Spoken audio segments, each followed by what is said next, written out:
Our today's topic is about respiration. So first, why do we eat food? Because food gives us energy. Food gives us energy, and all living things need energy to live. First, in the process of photosynthesis, green plants make their own food. Okay, and they obtain this energy from food.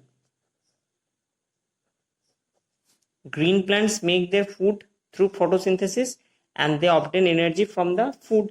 Similarly, animals get food from plants. Animals get food from the plants, and from the food they also get energy. Suppose in a previous chapter we have found that when we eat carbohydrate such as rice, potato, these are the carbohydrate. This carbohydrate which is present in the food,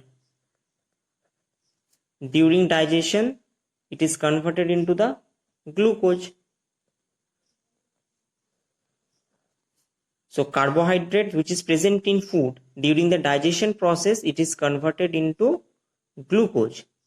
Okay, and this glucose is transported to each and every cell. It transports to each and every cell. Transport to each and every cell through the blood. Okay, when it reaches the cell, the glucose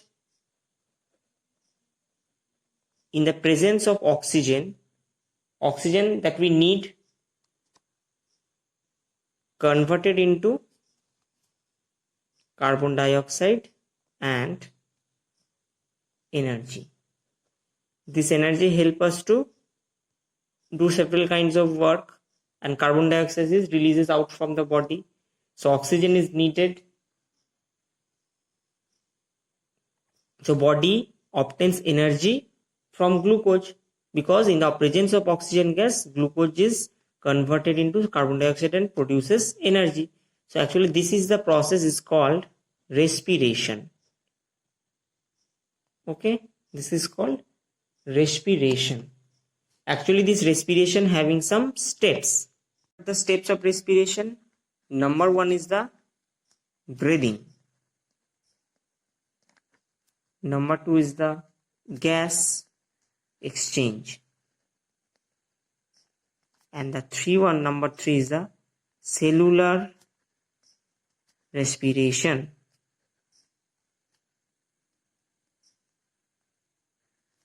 So breathing, gas exchange and cellular respiration, these are the three steps.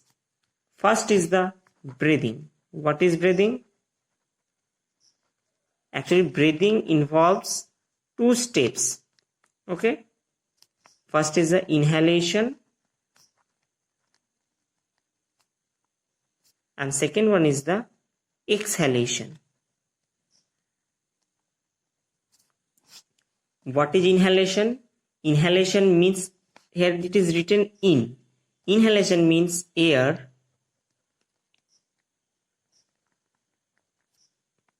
okay from the atmosphere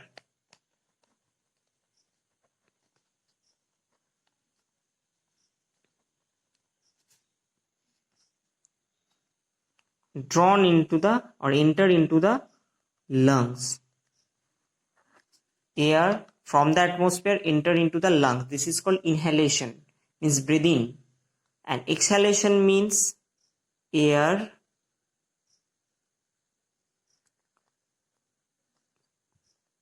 from lungs enters into the atmosphere.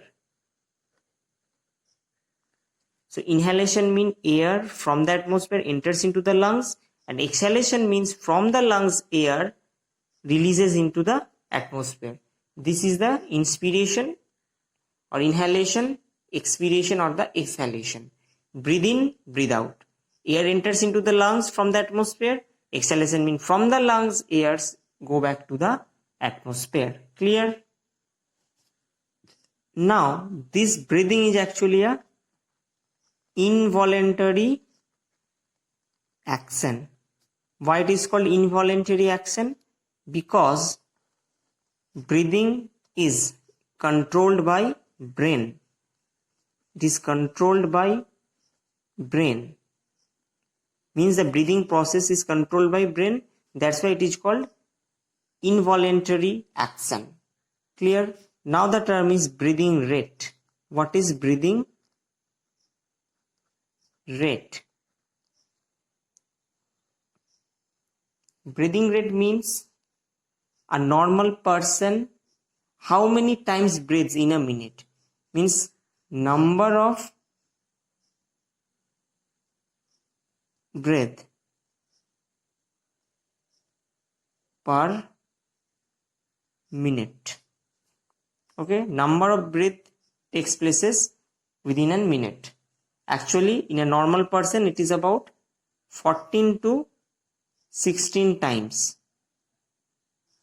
per minute. This is the breathing rate.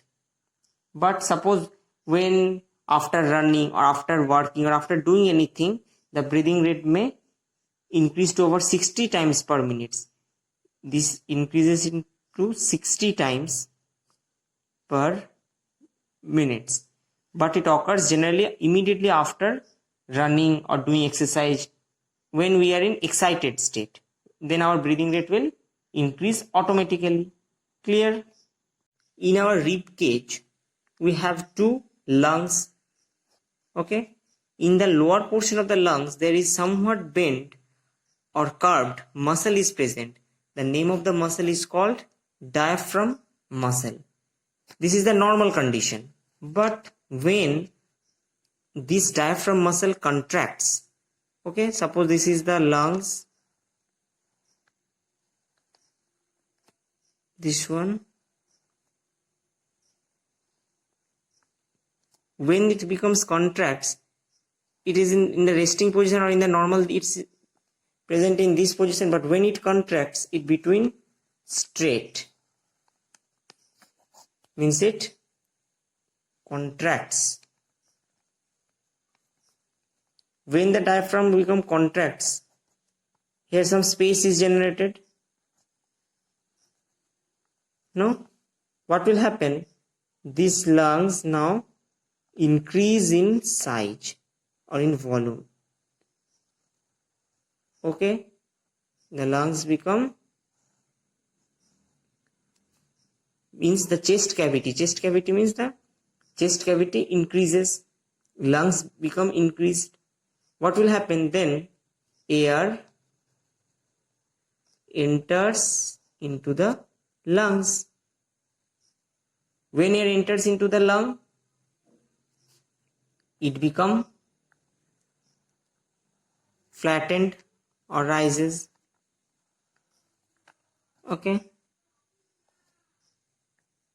Again, when this diaphragm again comes to its original position, means it's again come to its original position. When it comes to its original position, means when it relaxes, see the space again decreases.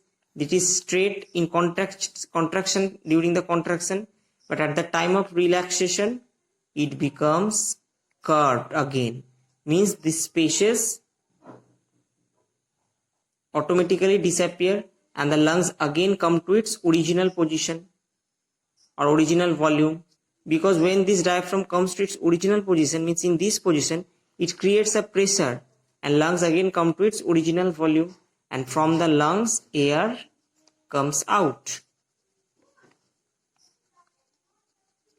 This is the exhalation and this is the inhalation.